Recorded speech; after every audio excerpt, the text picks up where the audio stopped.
You guys reported last night, pointed to macro uncertainty as an increasing headwind. And I don't think of you guys as being particularly reliant on federal government contracts, but I wonder, how much does this extended government shutdown play into that uncertainty you talked about overall? Yeah. Well, first, John, I just to echo what we said last night, really strong quarter for us. 9% top line growth, 18% EPS growth, and closed on what was the best year in the company's 50-year history. So it was a really good year for us. And as we go into 2019, we flagged a few macro concerns. One, just we look at the global GDP being relatively strong in 19, but a little bit weaker than it was in 18.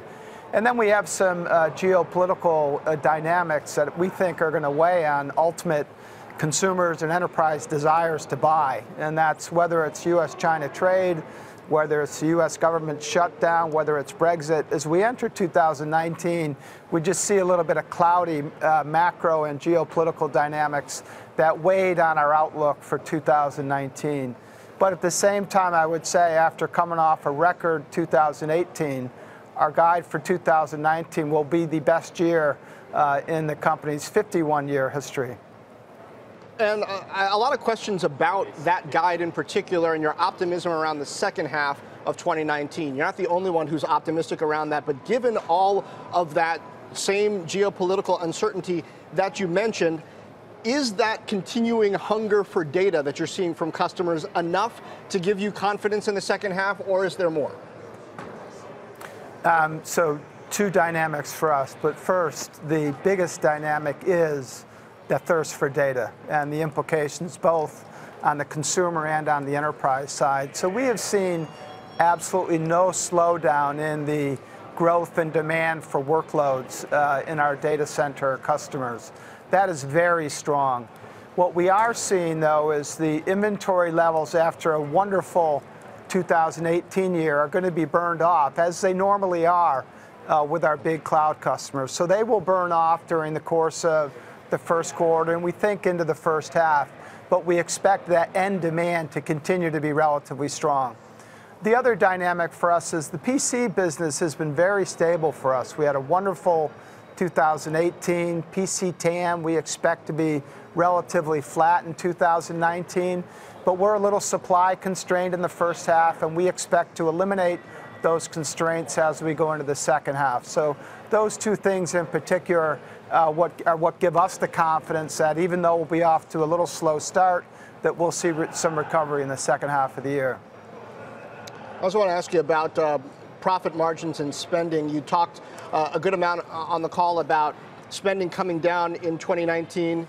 You guys have already cut your wearables business, sold off Wind River. What else can you cut if the second half doesn't seem to be showing up as strongly as you expect? Yeah. Well, first I would say over the last several years, we have been much more effective and much more efficient in how we spend our money, and more importantly, where we spend our money. The where is on the areas that we think can really drive exciting growth for the company in the near, medium, and long term.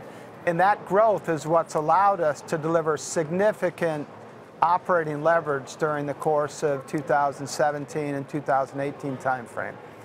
What's really important for us is we continue to grow R&D. As we've talked before, John, we think we have the biggest TAM in the company's history, and our expectations and our desires are to invest in the R&D required to help us win in that big, expansive TAM. Along the way, what that means is some things become less important as we're investing our R&D on the opportunities that we think have the biggest opportunity. And that will play out continuously through 2019 as well.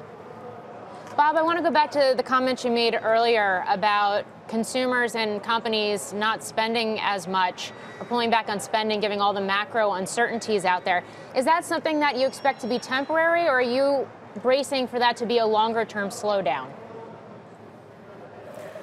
Well, first, hopefully, what we'll see with the constructive dialogues on the U.S.-China front between our two governments, we'd like to see some resolution there so we can get back to healthy and effective trade cross-border.